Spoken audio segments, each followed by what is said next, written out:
You know, it was awful difficult to pick the different stories, and not any one is any more important than the other, quite frankly. We did this film in association with the National Law Enforcement Officers Memorial. We're partners with the memorial. 50% of the proceeds from this film go back to the National Law Enforcement Officers Memorial. Craig Floyd, who's their chairman, is a personal friend of mine that I've known for about 25 years. And when I retired from the police department, Craig and I started talking about this, and we'd been talking about doing this for 5 years. And then ultimately, when that happened to Roger and Amanda, I said, you know, we're going to do it, and we're going to do it now. We're going to find a way, to do this. So I got with Craig and John Shanks and some of the folks from the memorial, and we went through all these different stories. And it took us a long time, and it was a difficult decision and a difficult road to pick which stories that we were going to do. But what we wanted to do was we wanted to be somewhat representative across the country, from the East Coast to the West Coast, big city, small town. Fond du Lac, Wisconsin is a small little town. They've had 3 line-of-duty deaths, and they had that incident with Craig Burkholz and Ryan Williams. And we wanted to try and be as representative as possible. The story from West Memphis with Mike Neal and the AK-47, the 2 officers that were killed there, we wanted to do a story that kind of tied into sometimes and oftentimes that officers are outgunned. We picked the Jeremy Henwood story in California because Jeremy was assassinated. That was only because he was wearing a uniform. And it wasn't that he was involved in trying to effect an arrest or intervene in some incident. It was simply because he was wearing a badge. And I thought that that was an important point to make. So, a lot of trials and tribulations picking those stories. Thanks. Somebody else? It's got to be somebody else. I got you. Hey, I know that the National Police Week is May... This May 10th to the 17th, but the Candlelight Vigil is May 13th. Just as a community, is there things that we can do that, that as just individuals or officers, as an officer, that would not offend or make you uncomfortable for the average citizen to be able to say thank you to officers? You know, there was something that was just not too long ago. There was a National Thank a Police Officer Day. Do you remember that? But you know what? Truly, they've got these things. Most police agencies have citizens police academies, and I would go to your own law enforcement agency and say, hey, what can I do to show that we have citizens in this community that care? You can do that, and you can also donate to the National Law Enforcement Memorial. If everybody in this audience gave $1, that would be really something. There's also a museum being built for all the law enforcers of our country. It's going to be the National Law Enforcement Museum in Washington, D.C. It's an $80 million project. We've been trying to raise money from it. It's going to happen now. Go ahead, John. You got something to say about it? Yeah, well, actually, the museum's coming along great. We're going to start construction in June and open in 2015.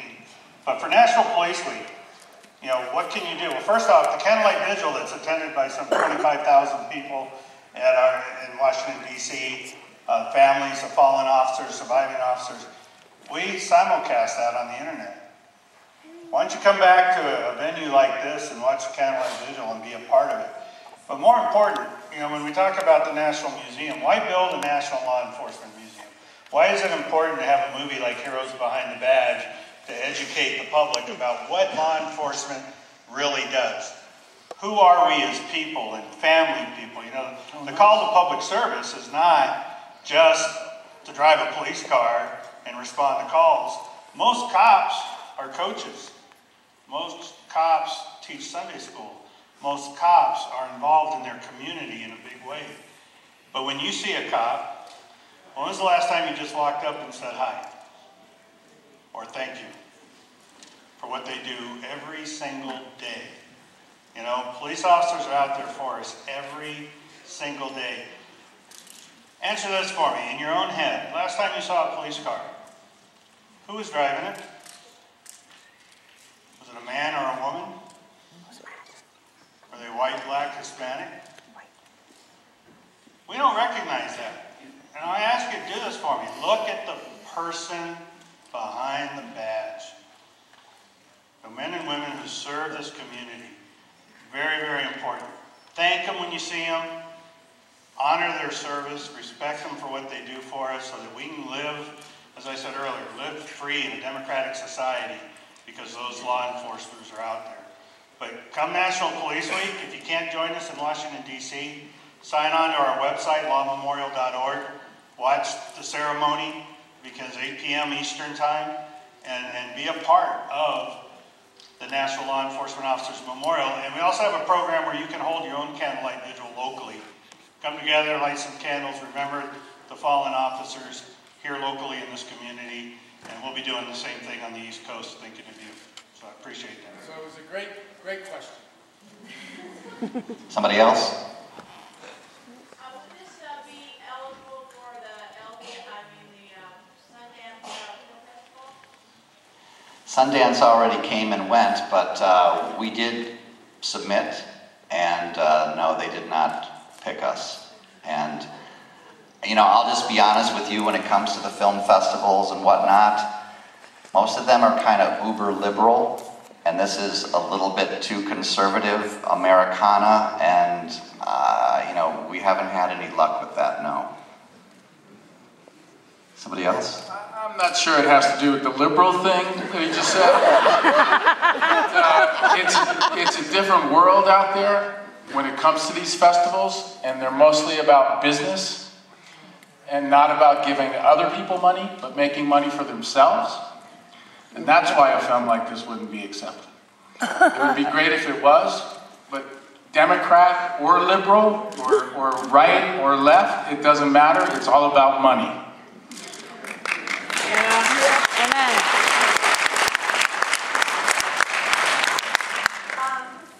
I have several kids that went to high school and went to a law enforcement class. And I would like to see this video in that class. I think it would be very nice. Also, what you were talking about with the officers, my children loved their officer at the high school, and that influence in the high schools is unbelievable, and I love it. And it was a wonderful experience for my children, and I really want that video in that class. That would, if you guys could do that, that would be so amazing. Well, I'll tell you how that can be done, and this happens every place we go. Somebody brings up a question very similar to yours. And quite frankly, there's a lot of people in this room that have various degrees of influence. You know, petition your politicians. You know, go to your local school board. There may be some people that are teachers or principals or school board members here, or your city councils. Even the libraries. There's a number of libraries that are putting this into their areas. So there are a number of people, and again, that's up to some of you folks. Go out and be an ambassador and champion this film. We showed this film in Milwaukee, Wisconsin, and I had a couple of high school kids that were kind of standing around afterwards, and I walked over because I could tell that they didn't want to approach me, and I walked up to the group, and the one kid said to me, he goes, "You know, I hate frickin' cops." And I said, "Well, then you must be a punk." I said, you know, if you're a decent law-abiding kid, I don't know why you would hate the cops. And so we got into a very animated debate, obviously. And at the end of it, he did at least relent and say, "You know something? I may not like cops, but after watching that movie, at least I can respect what they do." So, you know, a little bit here, a little bit there, it makes a difference. So if everybody can reach out and petition the folks that make a difference, let's do that. Somebody else? Yes, sir. I got a question. Are they going to be able to make this available to the general public? Because I feel like if our kids, like for instance in scout groups and that kind of stuff, if they can see this movie, I think they'll gain a better attitude or feeling about the police and respect for them. And you beat me to the punch on that because it is out.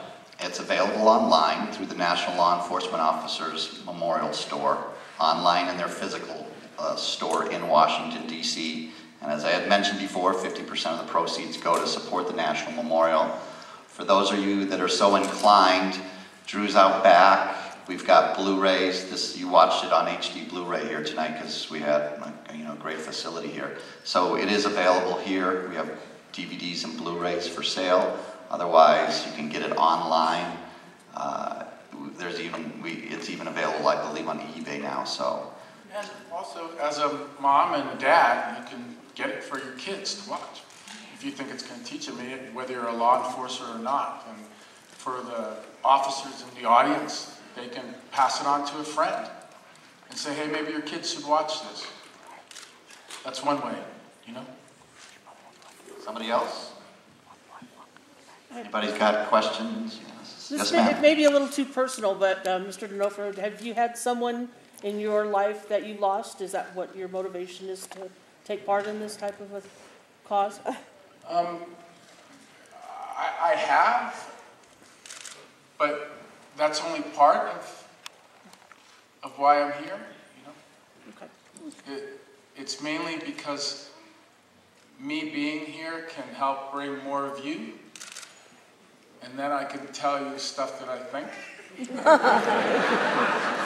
I will say it worked, because that's what got me here today. Yeah. I mean, I'm aware of why I offered to narrate it and why they accepted my offer, and it's mainly about that for me.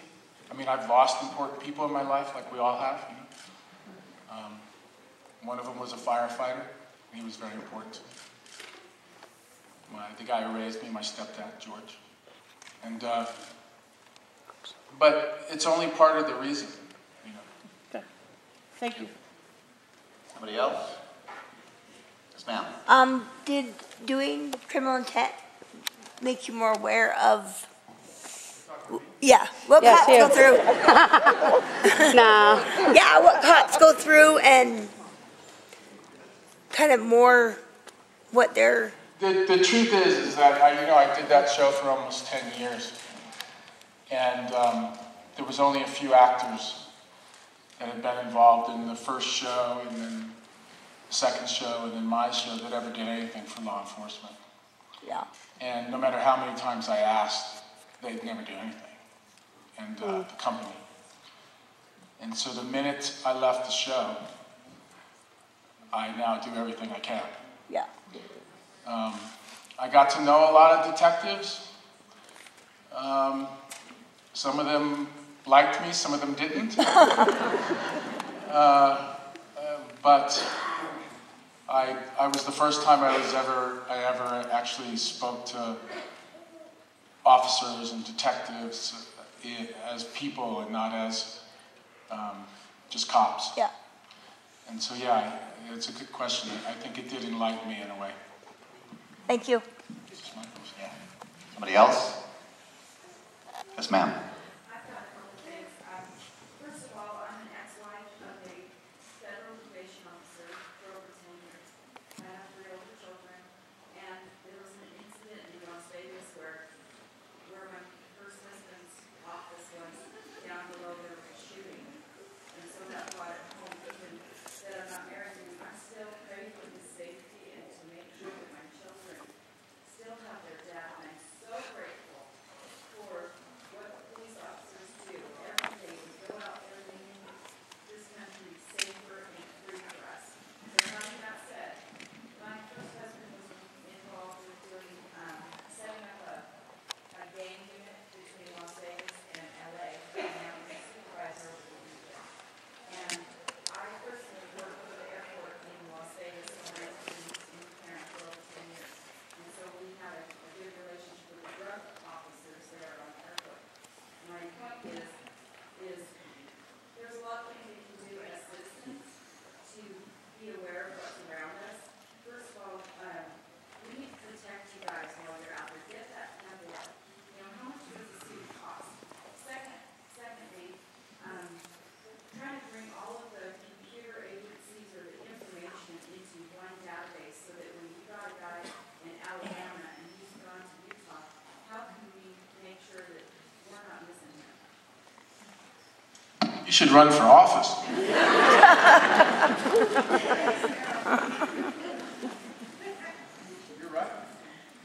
That's a good point. And you know what it is, it's about a cooperative spirit of law enforcement, and I think you've just witnessed a lot of that on television today in the Boston area, how many divisions of law enforcement came together and worked together for a common goal. So, understood. Anybody else? Yes, ma'am. Is that something that has,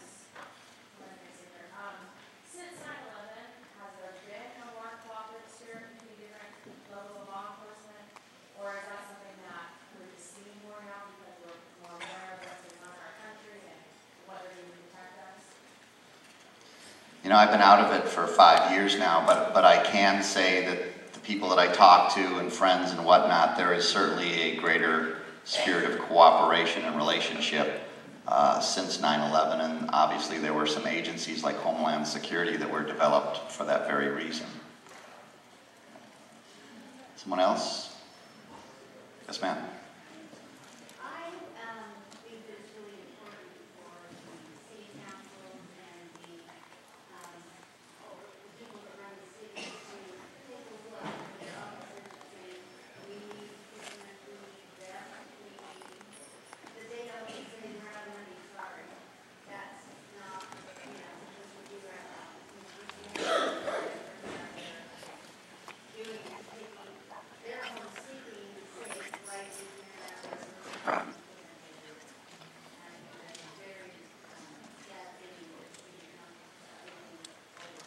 Well, you and your organization have a say and have some influence in the communities around here, and nobody listens more to their constituents than the politicians. And if you can rally some people together and push that point, I mean, there are agencies, I don't know so much about here in Utah, but there are agencies that cannot afford to buy their officers bulletproof vests.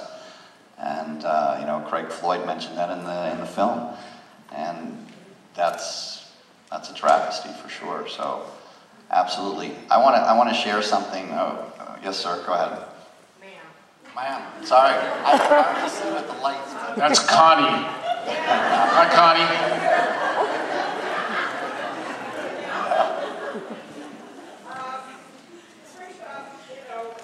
As a hostess at, where do you greet people, at Walmart? And she loves her job, don't you?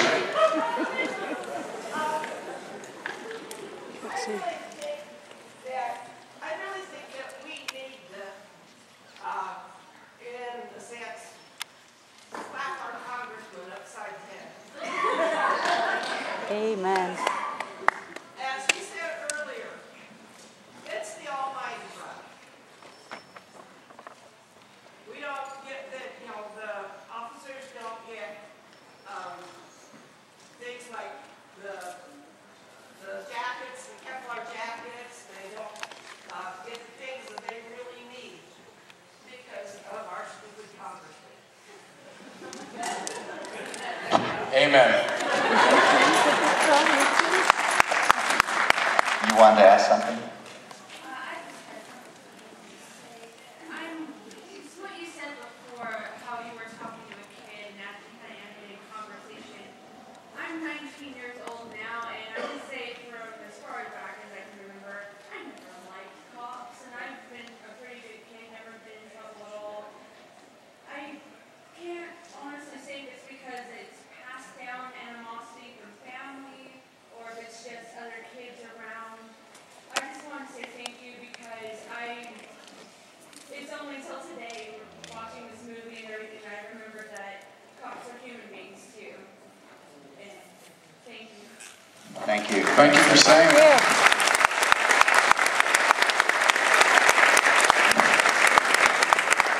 Just one last thing that I want to share is, because of this film, and because of so many people that have gotten behind this film and supported us, we have decided to do a follow-up film.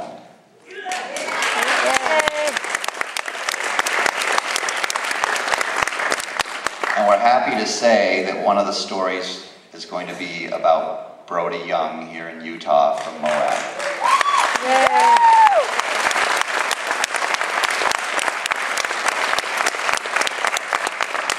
we're actually leaving here tomorrow, and we're going to Moab, and we're going to start filming the next movie here in Utah starting tomorrow. So we're very excited about that.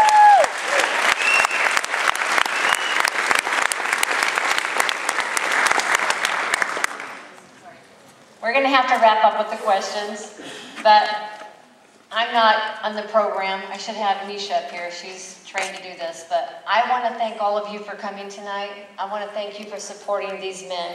I want to thank Bill, Drew, wherever you are, Wayne, John, Vince, Tony, his sister, and so many others that have put this together.